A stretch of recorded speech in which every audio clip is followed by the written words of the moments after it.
అధ్యక్ష, వేదిక మీద ఉన్న మిత్రులు సునీత గారు, సభలో ఉన్న కామ్రేడ్స్ మిత్రులారా, నిజానికి ఇది 3 గంటల సదస్సు. 6 వక్తలం ఉన్నాము. ఒక్కొక్కరం అరగంట మాట్లాడవచ్చు. కానీ గంట ఆలస్యంగా ప్రారంభిస్తున్నాం కాబట్టి అరగంట కూడా లేదు అవకాశం. 15 నిమిషాలు 20 నిమిషాల్లో ముగించడానికి ప్రయత్నం చేస్తాను.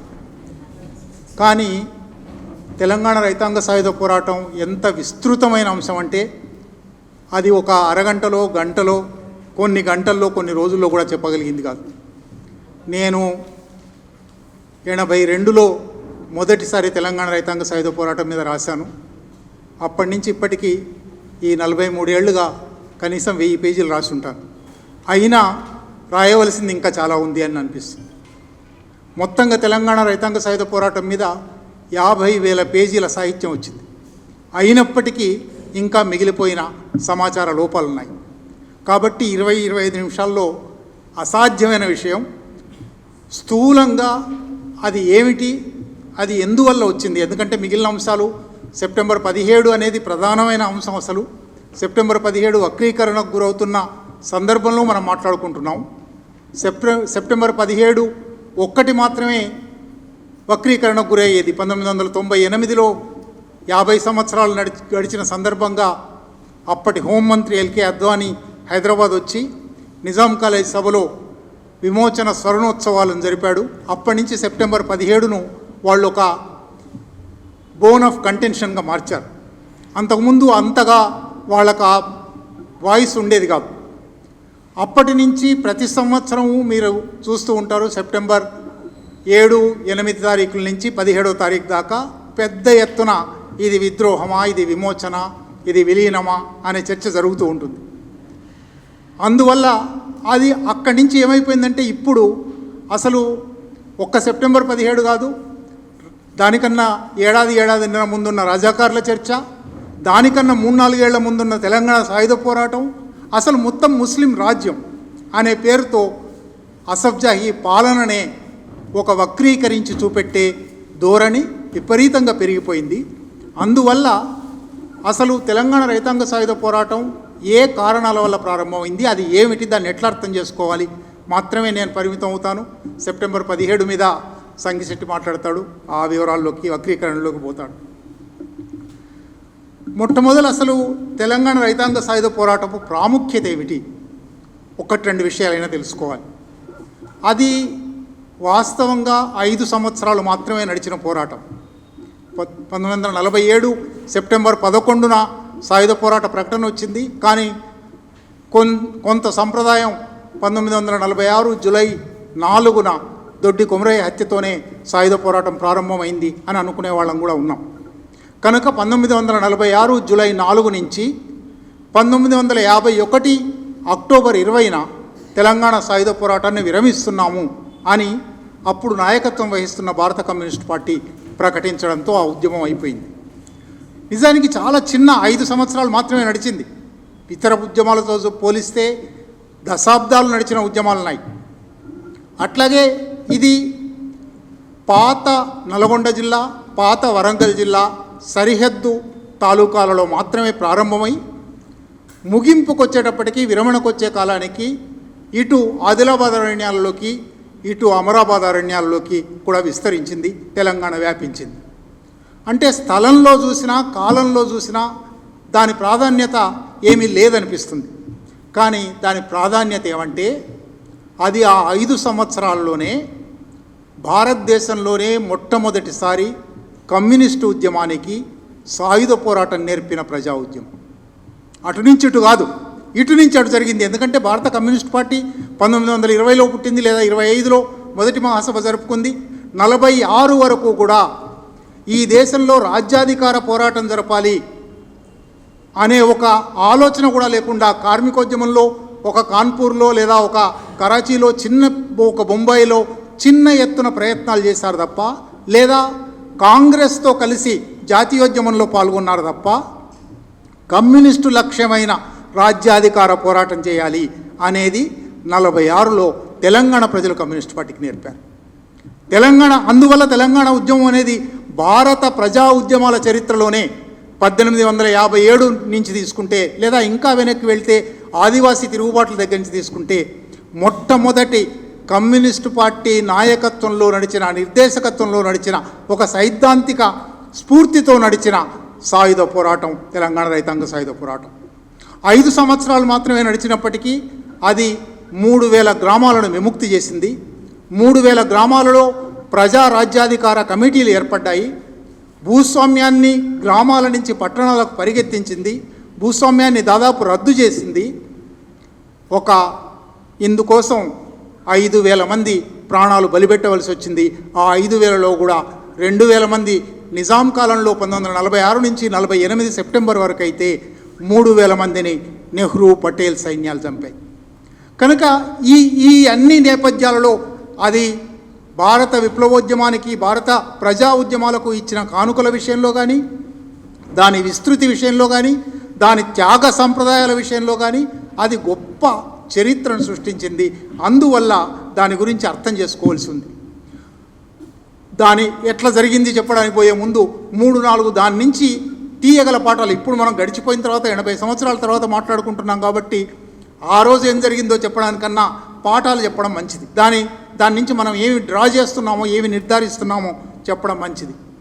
మొట్టమొదటిది నేను ప్రారంభంలో చెప్పాను, ఇది ఎప్పుడు ప్రారంభమైంది అనేది కూడా సరైన సమాచారం లేదు. చాలా విషయాలు సమాచారం లేదు.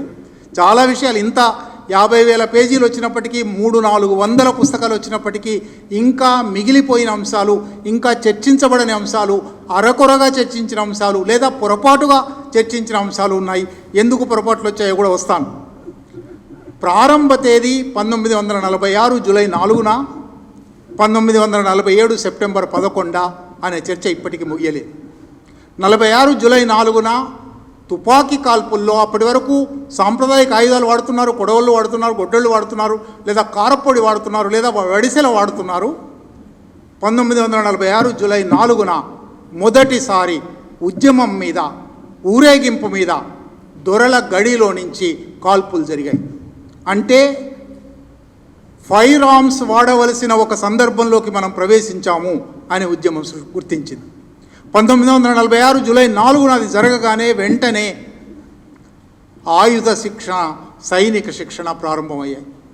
ఆయుధ శిక్షణ, సైనిక శిక్షణ ప్రారంభం అయిన తర్వాత కూడా దీన్ని సాయుధ పోరాటం అనొచ్చునా లేదా చాలా చర్చ జరిగింది. ఇంటర్నల్గా చాలా చర్చ జరిగి 14 నెలల తర్వాత సాయుధ పోరాటాన్ని, అప్పటికి యూనియన్ 1947 ఆగస్టు 15 కూడా గడిచిపోయి అక్కడ మిగిలిన బ్రిటిష్ ఇండియాలో ఒక స్వతంత్ర అనబడే ప్రభుత్వం ఏర్పడిన తర్వాత ఇక్కడ ఇంకా రాచరికం కొనసాగుతుంది, దీని మీద సాయుధ పోరాటం చేయాలి అని ఆగస్టు 15 తర్వాత నెల కూడా గడవకముందే సెప్టెంబర్ 11న రావి నారాయణ రెడ్డి గారు, బద్దం ఎల్లారెడ్డి గారు, మగ్దుం మొహియుద్దీన్ గారు తెలంగాణలో సాయుధ పోరాటాన్ని ప్రకటిస్తున్నాము అన్నారు.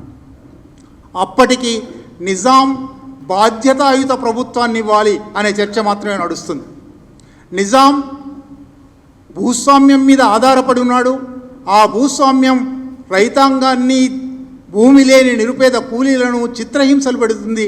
కనుక ఈ భూస్వామ్య పీడన తొలగిపోవాలి, భూమి భుక్తి విముక్తి అనే ఆశయాలు మాత్రమే ఆనాటికి ఉద్యమానికి ఉన్నాయి. ఇంకా స్వతంత్ర దేశం ఏర్పడుతుందా, ఒక కమ్యూనిస్ట్ రాజ్యం ఏర్పడుతుందా, అంత దూరం రాలేదు. కానీ ఈ 5 సంవత్సరాల క్రమంలో ఉద్యమం అనేక మలుపులు తిరిగింది, అనేక కొత్త అంశాలు సంతరించుకుంది. ఈ అంశాలన్నీ కూడా ఇవాల్టికి లక్ష్యం, ఇప్పటికీ తర్వాత మనం రాస్తూ ఉన్నాం భూమి భుక్తి విముక్తి అని, కానీ ఆ లక్ష్యం మొదట లేదు. మొదట అది ఒక భాషా ఉద్యమంగా, ఒక సంస్కృతి ఉద్యమంగా ప్రారంభమైంది. వాటి దగ్గరికి కూడా వస్తాను. అట్లాగే విస్తరణ కూడా మొదలు ప్రారంభమైంది ఇవాల్టి జనగామ చుట్టుపక్కల ప్రాంతాలు, ఒక మొండ్రాయి, ఒక ధర్మాపురం, ఒక కడివెండి, ఒక దేవరుప్పుల, ఒక పాలకుర్తి, ఇటువంటి గ్రామాలలోనే ప్రారంభమైంది. లేదా నల్గొండ జిల్లాలో హుజూర్ నగర్ ప్రాంతంలో ప్రారంభమైంది. అది క్రమక్రమంగా అనేక జిల్లాలకు విస్తరించింది. అట్లాగే శత్రువులు కూడా, ఉద్యమానికి ఎప్పుడైనా శత్రువు ఎవరు మిత్రులు ఎవరు అనే ఒక తప్పనిసరి అయిన వ్యూహం ఒకటి ఉంటుంది. శత్రువులు కూడా మారుతూ వచ్చారు. మొదలు ప్రారంభించినప్పుడు భూస్వాములు శత్రువులు, ఆ భూస్వామ్యాన్ని కాపాడుతున్న నిజాం ప్రభుత్వం, నిజాం రాజరికం శత్రువు. కానీ 1948 సెప్టెంబర్ 17 నాటికి ఈ ఇద్దరు శత్రువులు కాకుండా ఇంకొక కొత్త శత్రువు రజాకార్ అనే శత్రువు కూడా వచ్చి చేరాడు. ఈ ముగ్గురు శత్రువులతో, భూస్వాములతో, నిజాం రాచరికంతో, ఒక ప్రైవేటు సైన్యంగా తయారైన రజాకారులతో ఒక శత్రుత్వం నడుస్తూ ఉండింది. 48 సెప్టెంబర్ 17న రాజరికం కూలిపోయింది. నిజంగా కూలిపోలేదు, ఆ చర్చలోకి పోవాలంటే చాలా మాట్లాడాలి. ఆయన 1956 దాకా రాజప్రముఖగా ఉన్నాడు. ఆయన 1967లో చచ్చిపోయేదాకా కేంద్ర ప్రభుత్వ భరణం తీసుకుంటూ ఉన్నాడు. కనుక రాజరికం పోయిందని లేదు. సరే, ఆ చర్చలోకి నేను పోను, చాలా విషయాలు ఉంటాయి. రజాకారులు అంతమైపోయారు. రజాకారుల మీద కేంద్ర ప్రభుత్వం చర్య తీసుకోవడానికే వస్తున్నాను అని చెప్పినప్పటికీ నిజమైన చర్య తీసుకున్న సందర్భాలు చాలా తక్కువ. స్వయంగా కాసిం రజ్వీ దొరికినప్పటికీ, కాసిం రజ్వీకి యావజ్జీవ శిక్ష పడినప్పటికీ, బీబీనగర్ దురంతం కేసులో శిక్ష పడినప్పటికీ కాసిం రజ్వీ పాకిస్తాన్ వెళ్ళిపోదలుచుకుంటే నిన్ను పారిపోవడానికి అనుమతిస్తాము అని పంపించేశారు. కనుక రజాకారులకు వ్యతిరేకంగా కమ్యూనిస్టులు పోరాడారు, ప్రజలు పోరాడారు, కానీ ప్రభుత్వం ఏమి పోరాడలేదు. ఆ ఇద్దరు శత్రువులు 48 సెప్టెంబర్ 17న పోయారు. కొత్త శత్రువులు వచ్చారు. భూస్వాములు మళ్ళీ గ్రామాలకు తిరిగి వచ్చారు. భారత సైన్యం అనేక బీభత్సాలు, నిజానికి ఇవాళ ఆ విషయం సంక్షేటి వివరంగా చెప్తాడు. సుందర్లాల్ కమిటీ అనే ఒక కమిటీ వచ్చి 40,000 నుంచి 2 లక్షల మంది వరకు ముస్లింల ఊచకోత జరిగింది అని రిపోర్ట్ ఇచ్చింది. ఆ రిపోర్టును కేంద్ర ప్రభుత్వం తొక్కిపట్టింది. అంతగా ఒక కొత్త శత్రువు తెలంగాణ మీద దాడి చేశాడు. శత్రువులు కూడా మారుతూ వచ్చారు. చివరికి 1951 అక్టోబర్ 20న పోరాటం ఇంకా ఒకవైపు విస్తరించి ఉన్నది. నష్టాలు జరుగుతున్నాయి, రోజు దాడులు జరుగుతున్నాయి, రోజు ఎన్కౌంటర్ పేరిటో, అప్పటికి ఇంకా ఎన్కౌంటర్ అనే మాట లేదు, కానీ హత్యలు జరుగుతూ ఉన్నాయి. ఆ సందర్భంలో పోరాటాన్ని కొనసాగించడమా ఆపేయడమా అనే ఒక స్థితి వచ్చినప్పుడు పార్టీలోనే ఒక చిన్న సెక్షన్ 47 ఆగస్టు 15న కానీ 48 సెప్టెంబర్ 17న కానీ ముగించి ఉండవలసింది అనుకునే సెక్షన్ కూడా తయారైనప్పుడు 51లో ఇంకా ఇక్కడ మనం తేల్చుకోలేము, ఇక్కడ పోరాటం కొనసాగించాలా విరమించాలా అనే చర్చ జరుగుతుంది. కనుక అప్పటికి సోవియట్ యూనియన్ ఉంది. సోవియట్ యూనియన్లో జోసెఫ్ స్టాలిన్ ఉన్నాడు, సోవియట్ కమ్యూనిస్ట్ పార్టీ ప్రధాన కార్యదర్శి. ఆయన దగ్గర సలహా తీసుకుని వద్దాము అని పోయారు. నిజానికి అది కూడా ఇవాళ మళ్ళీ వెనక్కి తిరిగి చూస్తే పరాయి దేశపు కార్యదర్శి మనకు చెప్పవలసిన అవసరం ఏముంది, ఇక్కడ నిర్ణయం తీసుకోవాలి. కానీ ఇక్కడ పెద్ద సెక్షన్ పోరాటాన్ని కొనసాగించాలని అనుకుంటుంది కాబట్టి నాయకత్వం స్టాలిన్ పేరు చెప్పి స్టాలిన్ వద్దన్నాడు కాబట్టి ఆపేస్తాము అనే ఒక బూచి చూపెట్టడానికి, ఒక సాకు చూపెట్టడానికి దాన్ని వాడుకున్నారు. 1950 ఏ షరతులు లేకుండా, చర్చలు కూడా లేకుండా, చర్చలు జరిపి సాయుధ పోరాట విరమణ ప్రకటిద్దాము అని ఏకే గోపాలన్ గారు అప్పటికే ఎన్నికల్లో ఒక పార్లమెంటు సభ్యుడిగా కాబోతూ ఉన్నాడు. 52లో ఎన్నికలు జరిగాయి. 51 నాటికి ఆయన ప్రధాన నాయకుడుగా ఉన్నాడు. ఏకే గోపాలన్ గారు నెహ్రూ గారి దగ్గరికి వెళ్ళి చర్చలు జరిపి సాయుధ పోరాటం విరమణ చేయిస్తాను అంటే చర్చలు అవసరం లేదు అన్నాడు. ఇవాళ సరిగ్గా అమిత్ షా ఎట్లా అన్నాడో జవహర్లాల్ నెహ్రూ కూడా అట్లాగే అన్నాడు. 1951 చివరికి పార్టీ ఏ షరతులు లేకుండా, సాధించిన విజయాల పరిరక్షణ కూడా లేకుండా 1951 అక్టోబర్ 20న సాయుధ పోరాట విరమణ ప్రకటించింది. ఇది పోరాట చరిత్ర. విపరీతంగా చర్చ జరిగింది. ఆ తర్వాత 51లో పోరాటం విరమిస్తే 68 వరకు దాని గురించి భారత కమ్యూనిస్ట్ పార్టీ నాయకులు ఒక్కరు కూడా మాట్లాడలేదు. ఆన్ రికార్డ్ చెప్తూ ఉన్నాను నేను. ఇది ఏఐఎస్ఎఫ్ పెట్టిన సభ, ఏఐఎస్ఎఫ్ తప్పకుండా అభినందించవలసిందే, కానీ చరిత్రలో ఉన్నది. 51 అక్టోబర్ 20 నుంచి 1968 వరకు, ఆ తర్వాత పార్టీ చీలిపోయింది. 64లో 2 పార్టీలు అయ్యాయి. 2 పార్టీల నాయకులు తెలంగాణ సాయుధ పోరాటం గురించి ఆ చరిత్ర చెప్పాలి, అంత ఉజ్వలమైన చరిత్ర ప్రజలకు మళ్ళీ చెప్పాలి అని కూడా అనుకోలేదు. 68లో మొదటిసారి చంద్ర పుల్లారెడ్డి గారు వీర తెలంగాణ విప్లవ పోరాటం అని ఒక చిన్న పుస్తకం రాశారు. 69లోనే మీ అందరికీ తెలుసు తెలంగాణ ప్రత్యేక రాష్ట్ర ఉద్యమం ప్రారంభమైంది. తెలంగాణ ప్రత్యేక రాష్ట్ర ఉద్యమం ప్రారంభం కాగానే సరిగ్గా అదే సమయంలో నక్సలైట్ ఉద్యమం ప్రారంభమైంది. సిపిఐ సిపిఎం నాయకులందరూ పుస్తకాలు రాయడం ప్రారంభించి ఇప్పుడు నక్సలైట్లు తెలంగాణ సాయుధ పోరాట కొనసాగింపు అంటున్నారు. కాదు, వీళ్ళు అరాచకవాదులు, తెలంగాణ ప్రత్యేక రాష్ట్ర ఆందోళన జరుగుతుంది, దీనికోసం మేము కొట్లాడలేదు, తెలుగు జాతిని ఐక్యం చేయడం కోసం కొట్లాడాము అని కొత్త లక్ష్యం తెలంగాణ సాయుధ పోరాటానికి ఇచ్చారు. అందువల్లనే రాసిన వాళ్ళందరూ 15-20 మంది ఇప్పటికీ తమ జ్ఞాపకాలు, అనుభవాలు, చరిత్ర రాశారు. ప్రతి ఒక్కరూ చరిత్ర రాయలేదు, గుణపాఠాలు, పాఠాలు, అనుభవాలు, జ్ఞాపకాలు, అంటే పాఠం తీయడం కోసం మాత్రమే ప్రయత్నం చేశారు తప్ప ఆ చరిత్ర చెప్పడానికి ప్రయత్నం చేయలేదు. సరే, ఆ వివరాల్లోకి కూడా ఇంకా పోవడానికి అవకాశం లేదు. కాకుండా కనీసం ఒక 10 మంది విదేశీ పరిశోధకులు, యూరప్ కానీ అమెరికా నుంచి కానీ వాళ్ళు పరిశోధన చేశారు. మన దగ్గర కూడా రమేష్ గారు చేశారు. అట్లా పరిశోధకులు చాలామంది తెలంగాణ సాయుధ పోరాటంలో పార్టీల నాయకులు చెప్పని విషయాలు, ఉదాహరణకు ఎన్నుకొండ తిరుమలి గారు కులం పాత్ర ఏమిటి దాంట్లో అని పరిశోధన చేశారు. స్త్రీ శక్తి సంఘటన, స్త్రీల పాత్ర ఏమిటి అని పరిశోధన చేసింది. అట్లా అనేక అంశాలు వచ్చి చేరాయి. ఇవాళ తెలంగాణ రైతాంగ సాయుధ పోరాటం గురించి విస్తారంగా మాట్లాడుకునే ఒక అవకాశం వచ్చింది. అయితే తెలంగాణ రైతాంగ సాయుధ పోరాటం ఏమిటి, దాని నేపథ్యము, దాని జరిగిన చరిత్ర ఒక బహుశా 7-8 నిమిషాలు ఉందనుకుంటా నాకు, అది మాత్రం చెప్తాను.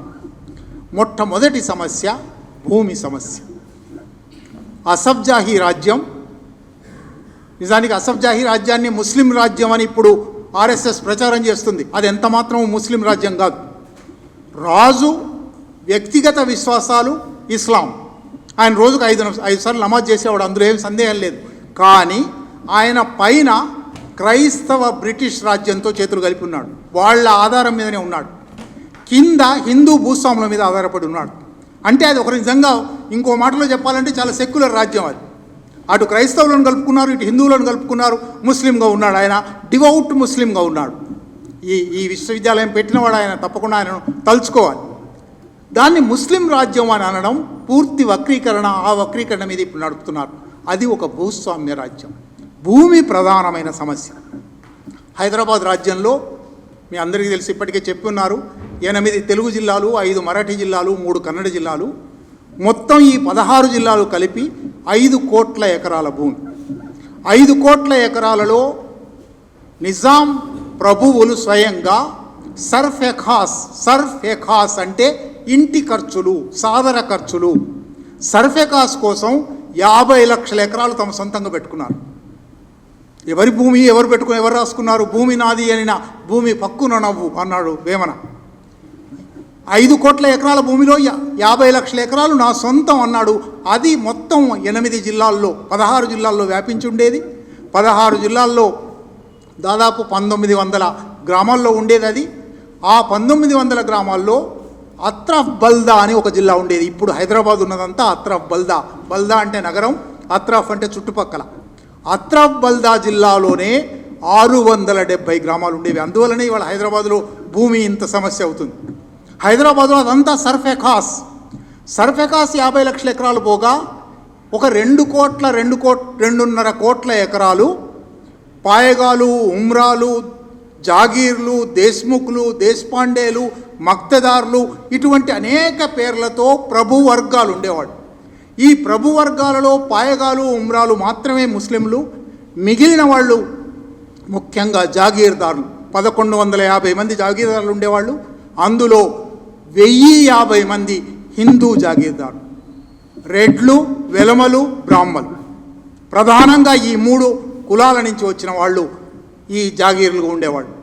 ఇది కాకుండా మిగిలిన భూమి రైతువారి భూమి కానీ లేదా మధ్యతరగతి రైతులు కానీ ఉండేవాళ్ళు. భూమి సంబంధాలలో తీవ్రమైన అసమానత అనేది హైదరాబాద్ రాజ్యానికి ప్రధానమైన భూమిక. దాని మీదనే ఈ భూ అసమానతలు ఇట్లా ఉండకూడదు అనే ప్రజలు పోరాటాలు ప్రారంభించారు.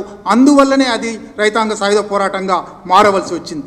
ఈ అసమ సంబంధాలు, ఈ భూస్వామ్యం ఎట్లా ఉండేదంటే, జన్నారెడ్డి ప్రతాప్ రెడ్డికి 150,000 ఎకరాలు, కల్లూరు దేశముక్కు 1,00,000 ఎకరాలు, రాపాక రామచంద్రారెడ్డి, విష్ణూరు రామచంద్రారెడ్డి అని పేరు మీరు వింటున్నారు. విష్ణూరు అనేది ఊరు, ఆయన ఇంటి పేరు రాపాక రామచంద్రారెడ్డి 40,000 ఎకరాలు. బాబాసాహెబ్పేట దేశముక్కు 20,000 ఎకరాలు, సూర్యాపేట దేశముక్కు 10,000 ఎకరాలు. ఇట్లా మీరు పోతే ఒక్కొక్కళ్ళు 10,000, 20,000, 30,000, 1,00,000 ఎకరాల దాకా. ఇంత భూమి వాళ్ళకి ఏ ఊళ్ళలో భూమి ఉందో కూడా వాళ్ళకి తెలియదు. తమ భూమి ఎక్కడుందో వాళ్ళకు తెలియదు, కానీ వాళ్ళది భూమి అని రాసి ఉంది. ఈ భూమి చాలా భాగం కౌలుదారులు చేసేవాళ్ళు. రెండో సమస్య కౌలుదారి సమస్య. భూ సంబంధాలలో అసమానత మొదటి సమస్య అయితే, రెండో సమస్య ఇంత 1,000 ఎకరాలు ఒక భూస్వామి పేరు మీద ఉంది కాబట్టి అది చేయడానికి ఎవరో ఒకళ్ళు కౌలుదారు కావాలి. కౌలుదారులకు రక్షణ ఎంత మాత్రము లేదు. దొర లేదా దేశ్ముఖ్ లేదా జాగీర్దార్ ఎప్పుడు వెళ్ళిపోమంటే అప్పుడు వెళ్ళిపోవాలి. వాళ్ళు తరతరాలుగా చేస్తున్న భూమి అయినా సరే. నిజానికి ఆ తర్వాత అందువల్లనే కౌలుదారీ చట్టం వచ్చి 7 సంవత్సరాలు వరుసగా చేస్తే అది వాళ్ళకే చెందుతుంది అనే మాట వచ్చింది. కౌలుదారులు ఎక్కువ మంది కౌలుదారీ సమస్య వల్ల, కౌలుదారీ రక్షణ లేకపోవడం వల్ల ఈ పోరాటంలో పాల్గొన్నారు. అది రెండో సమస్య. దాన్ని కూడా చాలా వివరంగా చెప్పొచ్చు, ఇప్పుడు సమయం లేదు. మూడో ప్రధాన సమస్య తెలంగాణ రైతాంగ సాయుధ పోరాటానికి దారి తీసినది వెట్టి సమస్య. వెట్టి అనేది ఒక తెలంగాణలో హైదరాబాద్ రాజ్యంలో అమలైన ఒక పద్ధతి. మీరు శారీరక శ్రమ చేయగలిగిన వాళ్ళైతే శారీరక శ్రమ చేయాలి ఉచితంగా. మీరు సరుకులు ఇవ్వగలిగిన వాళ్ళైతే సరుకులు ఇవ్వాలి. మీరు పంటలు ఇవ్వగలిగిన వాళ్ళైతే పంటలు ఇవ్వాలి. మీరు కేవలం విస్తళ్ళు కుట్టగలిగిన వాళ్ళైతే విస్తళ్ళు కుట్టి పెట్టాలి. మీరు ఒకసారి ప్రజల మనిషి నవల చదవండి, బట్టికోట అల్వార్ స్వామి గారిది. చివరికి అట్టడుగున ఉన్న మాదిగ వ్యక్తి దగ్గర నుంచి పైన ఉన్నాడు నిచ్చెన మెట్లలో అనుకునే బ్రాహ్మణ కుటుంబం దాకా ప్రతి కుటుంబము భూస్వామికి వెట్టి చేసింది. అటువంటి అంత భయంకరమైన వెట్టి పద్ధతి. వెట్టి అంటే ఉచిత శ్రమ, ఏ ప్రతిఫలం లేకుండా శ్రమ చేసి పెట్టడం, శ్రమ ఫలితం దొరలకు దక్కడం. ఇది తెలంగాణ ఆర్థిక సామాజిక పరిస్థితుల్లో ముఖ్యమైన అంశాలు. ఇక్కడి నుంచి రెండో దానిలోకి పోతాను. ఈ స్థితిలో తెలంగాణలో ప్రజా చైతన్యం పెళ్ళుబుకడం ప్రారంభమైంది. అనేక కారణాలు ఉన్నాయి దానికి. అన్ని కారణాలు వివరంగా మాట్లాడే అవకాశం కూడా లేదు. ఇంతకుముందు ఎవరో ప్రస్తావించారు గ్రంథాలయోద్యమం. 1931 సెన్సస్లో తెలంగాణలో మొత్తం హైదరాబాద్ రాజ్యంలో 8% అక్షరాస్యత, తెలంగాణలో తెలుగు జిల్లాలలో 6% అక్షరాస్యత. ఆ 6%లో కూడా హైదరాబాద్, వరంగల్ 2 నగరాలు మాత్రమే విద్యాలయాలు ఉండేవి, కాలేజీలు ఉండేవి. కాబట్టి ఆ 6 కూడా ఈ 2 నగరాలు తీసేస్తే బహుశా లేదు నిరక్షరాస్యత, లేదు అక్షరాస్యత. అటువంటి సందర్భంలో గ్రంథాలయోద్యమం వచ్చింది. ఏమిటి గ్రంథాలయోద్యమం? ప్రతి ఊరూరికి గ్రంథాలయోద్యమం మీద మన సంగిశెట్టి పుస్తకం రాశాడు. ఆ వివరాలు బహుశా తను కూడా చెప్తాడు సమయం ఉంటే. ఒక 10 సంవత్సరాలలో 120 గ్రంథాలయాలు వచ్చాయి. గ్రంథాలయం అనేది ప్రజా చైతన్య కేంద్రంగా మారింది. పత్రిక వస్తుంది, ఒక గోల్కొండ పత్రిక ఉంది, లేదా అంతకుముందటి పత్రికలు ఉన్నాయి. ఆ పత్రిక అక్కడికి వస్తే గ్రంథాలయం దగ్గరికి నిరక్షరాస్యులందరూ వచ్చి కూర్చుంటారు, వాళ్ళకు చదివి వినిపిస్తారు. అట్లా ప్రజా చైతన్యం గ్రంథాలయోద్యమం ద్వారా ప్రారంభమైంది. వర్తకులు, వైశ్యులు తమ మీద సాగుతున్న వెట్టి చాకిరీని వ్యతిరేకించడానికి వర్తక సంఘాలు పెట్టుకున్నారు. ఇట్లా అనేక సంఘాలు, కుల సంఘాలు ప్రారంభమయ్యాయి. భాగ్యరెడ్డి వర్మ 1906లోనే జగన్మిత్ర మండలి అని దళితుల ఉద్ధరణ కోసం, దళితుల చైతన్యం కోసం ప్రయత్నాలు చేశాడు. ఇటువంటి అనేక పనులు తెలంగాణలో, హైదరాబాద్ రాజ్యంలో చైతన్య వ్యాప్తి ప్రారంభమైంది. ఈ చైతన్య వ్యాప్తికి అంతటికీ ఒక కీలకమైనది ఆంధ్ర మహాసభ అని 1930లో ఏర్పడిన సంఘం. 1921లో ఆంధ్ర జనసంఘం అని ఏర్పడింది. ఆ ఆంధ్ర జనసంఘం ఆంధ్ర మహాసభగా 1930లో మారింది. 30 నుంచి 37 వరకు 7 సంవత్సరాల పాటు వాళ్ళు కేవలం నిజాంకు మహజర్లు పెట్టుకుంటూ, మా భాషకు గౌరవం లేదు, మా సంస్కృతికి గౌరవం లేదు కాబట్టి గౌరవం ఇవ్వండి, మా భాషలో చదువు చెప్పండి, మీడియం ఆఫ్ ఇన్స్ట్రక్షన్గా మా భాష పెట్టండి అని అడిగే విజ్ఞప్తులకు మాత్రమే పరిమితమైన వాళ్ళు 1937లో మొదటిసారి నిజామాబాద్ ఆంధ్ర మహాసభలో రాజకీయ సామాజిక విషయాలు మాట్లాడడం ప్రారంభించారు. 1938లోనే స్టేట్ కాంగ్రెస్ ఏర్పడ్డది. కాంగ్రెస్ పెట్టడానికి వీల్లేదు, సంస్థానాలన్నీ మన మిత్రులు కాబట్టి కాంగ్రెస్ను పెట్టడానికి వీల్లేదని గాంధీ గారు స్వయంగా ఉత్తరం రాస్తే కూడా హైదరాబాద్ రాజ్యంలోని చైతన్యవంతులైన యువజనులు పెడతాం మేము స్టేట్ కాంగ్రెస్ అన్నారు. స్టేట్ కాంగ్రెస్ పెట్టారు, గాంధీని కూడా ధిక్కరించి. 1939లో కామ్రేడ్స్ అసోసియేషన్ అనే మొట్టమొదటి కమ్యూనిస్ట్ సంస్థ రాజ్ బహదూర్ గౌడ్, మఖ్దూమ్ మొహియుద్దీన్, జవాద్ రజ్వీ అటువంటి వాళ్ళతో ఏర్పడింది. 1941లో చిలుకూరులో జరిగిన ఆంధ్ర మహాసభ వెట్టి వ్యతిరేక ఉద్యమం తీసుకోవాలి అని ప్రారంభించింది. అంటే ఇంతకుముందు చెప్పిన నేను సామాజిక ఆర్థిక స్థితిగతులకు ఈ మేధోలోకంలో, విద్యావంతుల లోకంలో, చైతన్యంలో జరుగుతున్న వాటికి రెండిటికి మధ్య ఒక సమ్మేళనం 1941లో ప్రారంభమైంది. దానివల్లనే 43 నాటికి ఆంధ్ర మహాసభనే కౌల్దార్ల రక్షణ ఉద్యమాలు ప్రారంభించింది. 1944లో భువనగిరిలో జరిగిన ఆంధ్ర మహాసభ కమ్యూనిస్టులు, నాన్ కమ్యూనిస్టులుగా చీలిపోయింది. ఇదంతా ఒకవైపు జరుగుతుంటే మళ్ళీ నేను ముందు చెప్పిన సామాజిక ఆర్థిక కారణాల వల్ల బందగి అనే ఒక ముస్లిం రైతు తన అన్నతో భూమి కోసం కొట్లాడి తనకు అనుకూలంగా తీర్పు వచ్చినప్పటికీ విష్ణూరు రామచంద్రారెడ్డి గూండాలు, ఎందుకంటే అన్న విష్ణూరు రామచంద్రారెడ్డితో ఉన్నాడు కాబట్టి బందగిని కామారెడ్డిగూడెంలో చంపేశారు. అది 1939లో జరిగింది. సరిగ్గా ఇవన్నీ కూడా 30ల దశకంలో అనేక సంచలనాలు, ఒకవైపు సామాజిక సంచలనాలు, ఒకవైపు సాంస్కృతిక సంచలనాలు, ఒకవైపు ఆర్థిక రంగంలోని పీడన గురించిన తెలివిడి అన్నీ కలిసి 1943, 44, 45 ఈ 3 సంవత్సరాలలో చాకలి ఐలమ్మ అని పిలుస్తున్నాం, కానీ ఆమె ఇంటి పేరు చిట్యాల ఐలమ్మ పాలకుర్తిలో తన కౌలు భూమిలో తాను పండించిన పంటను దొరకోసుపోవడానికి వీల్లేదు, నేను దున్నేవాడికే భూమి అనే నినాదం అక్కడి నుంచి ప్రారంభమైంది. నేను దున్నాను కాబట్టి, నేను పంట పండించాను కాబట్టి ఈ పంట నాకు దక్కాలి అని ఆమె పోరాడము, ఆమెతో పాటుగా ఆరుట్ల రామచంద్రారెడ్డి, ఆరుట్ల లక్ష్మణనరసింహారెడ్డి, చకిలం యాదగిరిరావు లాంటి కమ్యూనిస్టు కార్యకర్తలు నిలబడము, పాలకుర్తి కుట్ర కేసు అని ప్రభుత్వం కుట్ర కేసు పెట్టడము, అంటే సంచలనం ఒక కొత్త గుణాత్మక దశకు మారడం 43, 44 నాటికి ప్రారంభమైంది. మొండ్రాయిలో, ధర్మాపురంలో, దేవరుప్పులలో అనేక చోట్ల రైతాంగ పోరాటాలు. ధర్మాపురంలో అయితే లంబాడి రైతులు పోరాటం చేశారు, లంబాడి కౌలుదారులు పోరాటం చేశారు. వీటి ఫలితంగానే కడివెండిలో 46 జూలై 4న ఒక ఊరేగింపు జరుగుతుంది. అప్పుడు రెండో ప్రపంచ యుద్ధం అయిపోయింది, కానీ నిజాం ప్రభు బ్రిటిష్ వాళ్ళకు అనుకూలంగా లెవీలు వసూలు చేస్తున్నాడు. లెవీలు వసూలు చేయండి అని ధనిక రైతులను, మధ్యతరగతి రైతులను గోల్డ్ ఒకటి వసూలు చేస్తున్నారు. నీ ఇంట్లో, నీ గడిలో, నీ గుమ్ముల్లో పుట్ల కొద్దీ ధాన్యం ఉన్నాయి, నువ్వేమో లెవీ ఇవ్వవు, మమ్మల్ని లెవీ వసూలు చేస్తున్నావు అని ఒక ఊరేగింపు తీశారు గడి మీదకి. కడివెండిలో విష్ణూరు రామచంద్రారెడ్డి గారి తల్లి జానమ్మ కడివెండిలో ఉండే గడిలో ఉండేది. జానమ్మ మీదికి వాళ్ళు ఊరేగింపు తీస్తున్నారు. గడిలో నుంచి కాల్పులు జరిపితే దొడ్డి కొమరయ్య అక్కడికక్కడే మరణించాడు. దొడ్డి మల్లయ్యకు తొడలో తూటా దిగింది. వాళ్ళిద్దరూ ఈ గాయపడి పడిపోయిన తర్వాత, కొమరయ్య మరణించిన తర్వాత పార్టీ ఇంకా సాయుధ పోరాటం తప్పదు అని నిర్ణయం తీసుకుంది. సాయుధ పోరాటం ప్రారంభమై ఒక్కొక్క గ్రామంలో దేవులపల్లి వెంకటేశ్వరరావు గారు, పుచ్చలపల్లి సుందరయ్య గారు, చంద్రరాజేశ్వరరావు గారు చాలామంది చాలా విషయాలు, ఈ వివరాలన్నీ రాశారు. మొదట వెట్టి రద్దు చేయాలి, రెండోది కౌలుదారులకు రక్షణ ఇవ్వాలి, మూడోది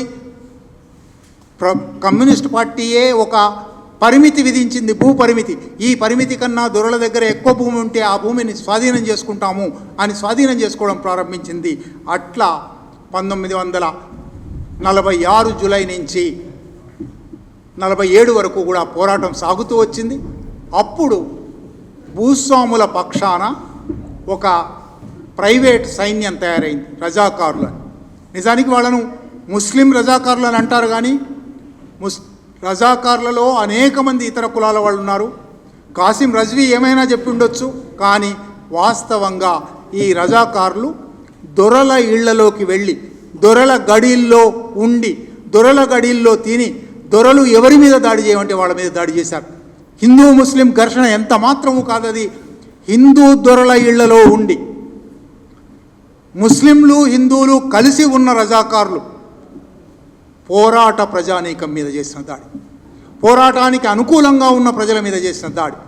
ఈ రజాకారుల దాడి జరుగుతూ ఉండగా 1947 ఆగస్టు 15న భారత ప్రభుత్వం వచ్చింది. భారత ప్రభుత్వం అన్ని సంస్థానాలను, అన్ని ప్రిన్సిపాలిటీస్ను తనలో కలుపుకోదలుచుకుంది. కాబట్టి హైదరాబాద్ కాశ్మీర్ రెండూ కలవలేదు కనుక 49లో కాశ్మీర్ను, 47 నవంబర్లో కాశ్మీర్ను ఆక్రమించారు. హైదరాబాద్ను ఆక్రమించడానికి ఒక అడ్డంకి వచ్చింది. 1947 నవంబర్ 29 నాడు స్టాండ్ స్టిల్ అగ్రిమెంట్ అని రాసుకున్నారు. హైదరాబాద్ రాజ్యంలోకి మేము రాము, భారత రాజ్యంలోకి మీరు రాకూడదు, మీలో మేము జోక్యం చేసుకోము, మాలో మీరు జోక్యం చేసుకోకూడదు, మీది ఒక స్వతంత్ర రాజ్యంగా గుర్తిస్తున్న రెండు ప్రభుత్వాలు స్వతంత్ర సమాన ప్రతిపత్తితో సంతకం చేసుకున్నాయి. కానీ దాన్ని తొక్కిపట్టి స్టాండ్ స్టిల్ అగ్రిమెంట్ను కూడా పక్కన పెట్టి 1948 సెప్టెంబర్ 13న దాడి ప్రారంభించారు. అది ఆ రోజైతే ఇవాళ విమోచన అనేవాళ్ళు అంటున్నారు, కానీ ఆనాటి పత్రికలన్నీ హైదరాబాద్ రాజ్యంపై భారత సైన్యం దాడి దురాక్రమణ అనే రాశాయి తప్ప ఎవరు విలీనమని కానీ విమోచన కానీ రాయలేదు. సరే, ఆ తర్వాత భారత సైన్యంతో కూడా కమ్యూనిస్ట్ పార్టీ తెలంగాణ రైతాంగ సాయుధ పోరాటం కొనసాగింపు ప్రారంభమైంది. ఊళ్ళోకి దొరలు తిరిగి వస్తుంటే ఆ దొరల మీద పోరాటం జరిగింది. 51 అక్టోబర్ 20న ఇంకా అనివార్య పరిస్థితులలో ఆ పోరాట విరమణ జరగవలసి వచ్చింది. ఇది స్థూలంగా నేను ముందే చెప్పినట్టు ఇది చెప్తూ పోతే కొన్ని రోజుల తరబడి చెప్పగలిగిన విషయం. అరగంటలో దీన్ని చాలా క్లుప్తంగా దీని మీద ఇంతకుముందే చెప్పినట్టు అనేక పుస్తకాలు వచ్చాయి. ఏ పుస్తకమైనా చదవండి. లోపాలు ఉన్నప్పటికీ, వక్రీకరణలు పొరపాట్లు ఉన్నప్పటికీ తెలంగాణ రైతాంగ సాయుధ పోరాటం ఒక ఉజ్వలమైన పోరాటంగా మన నేల మీద 5,000 మంది ప్రాణత్యాగాలతో 3,000 గ్రామాలలో విముక్తి సాధించి ప్రజారాజ్య కమిటీలు ఏర్పరిచి భూస్వామ్యాన్ని పారదోలిన ఒక ఉజ్వలమైన పోరాటం. అందువల్లనే కలెక్టివ్ మెమరీలో, తెలంగాణ కలెక్టివ్ మెమరీలో తెలంగాణ రైతాంగ సాయుధ పోరాట జ్ఞాపకాలు ఇవాళకి ఉన్నాయి. ఇంత త్యాగ సాంప్రదాయం వల్ల, ఇన్ని ఉజ్వలమైన విజయాలు సాధించినందువల్ల, అందువల్లనే 1948 తర్వాత వచ్చిన భారత ప్రభుత్వం సర్ఫెకాస్ అబాలిషన్ యాక్ట్ అని చెప్పి సర్ఫెకాస్ రద్దు చేసింది. Jagirs and inams abolition act అని జాగీర్లను రద్దు చేసింది. టెనెన్సీ రిఫార్మ్స్ అని కౌలుదారుల సంస్కరణల పేరుతో 40 లక్షల ఎకరాలు ఆక్రమించుకొని ఉన్న భూములు వాళ్లకే దక్కేటట్టుగా చట్టాలు చేసింది. తెలంగాణ రైతాంగ సాయుధ పోరాటం అట్లా విజయాలు సాధించింది, ఒక అసంపూర్ణంగానే ఆగిపోయింది. ఇది స్థూలంగా తెలంగాణ రైతాంగ సాయుధ పోరాటానికి ఉన్న సామాజిక, ఆర్థిక, సాంస్కృతిక నేపథ్యం.